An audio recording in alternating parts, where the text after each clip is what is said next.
أعوذ بالله من الشيطان الرجيم پناه غواړم د الله د شیطان رټلی شوینا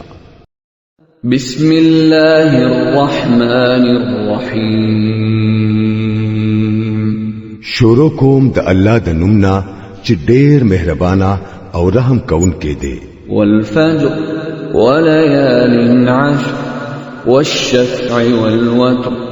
والليل إذا يسر هل في ذلك قسم لذي حجر قسم دې په سحر او په لسو شپو او په جفت او په تاق او په شپه کله چې په تیری دوشي آیا په دې کې د یو عقل والا د پاره څه قسم شته ألم تر كيف فعل ربك بعاد إرم ذات العماد التي لم يخلق مثلها في البلاد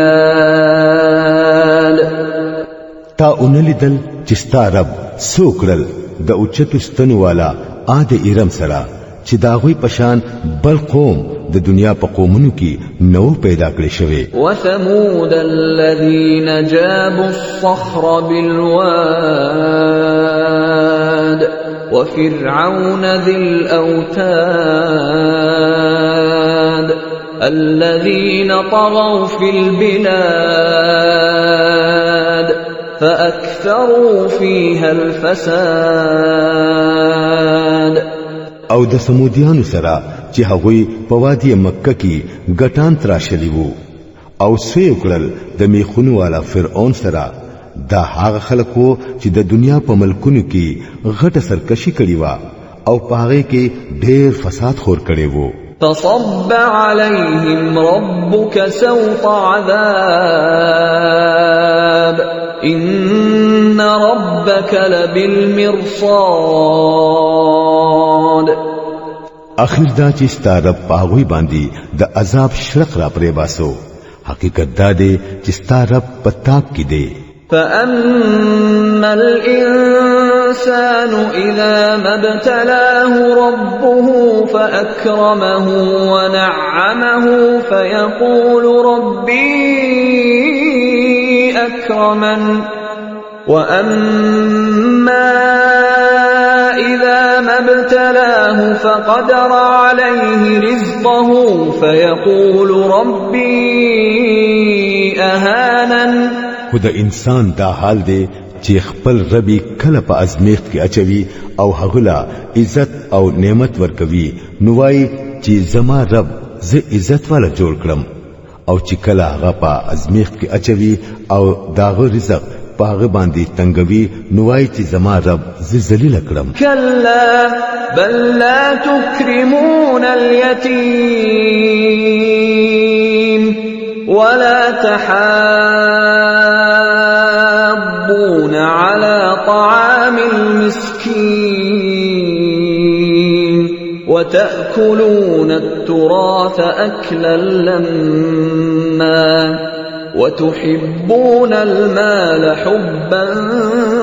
جما هرگز نه داسې نه ده بلکې تاسو د یتیم سره د عزت سلوک نه کوئ او مسکین ته په خوراک ورکولو باندې یو بل نور تیزوي او د میراث ټول مال غون خوري او د مال په مینه کې سخت نختی کلا اذا دکت الارض دکا دکا وجاء ربك والملك صفا صفا وجيء يومئذ بجهنم يومئذ يتذكر الإنسان وأنى له الذكرى يقول يا ليتني قدمت لحياتي فيومئذ لا يعذب عذابه أحد ولا يوثق وثاقه أحد هرگز نه داسې نه ده کله چې ځمکه مسلسل اٹکولې شي او ریګستان تر جوړ کړی شي او ستا رب راشي په دا حال کې چې فرښتې با قطار په قطار ولاړې وي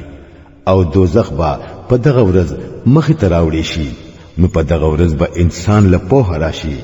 او په دغه ورځ هغه له د پوهې راتللو څه فائدہ هغه بوای کاش کومه د دې ژوند لپاره مخکې تیارې کړې وي نو بیا به په دغه ورځ چې به الله کم عذاب ورکوي داغه پشان عذاب ورکوونکې هیڅوک نشته او الله چې با څنګه تړل کوي داغه پشان تړونکې هیڅوک نشته یا ایتها النفس المطمئنه ارجعي الى ربك راضيه مرضيه فادخلي في عبادي وادخلي جنتي بل طرف ته به حکم شي اے مطمئن نفسا لاړشه د خپل رب په طرف په داسې حال کې چې ته د خپل نیک انجام نه خوشاله او خپل رب ته خوښ یې زما په نیکو بندگانو کې شامل شه او زما جنت ته ور داخل شه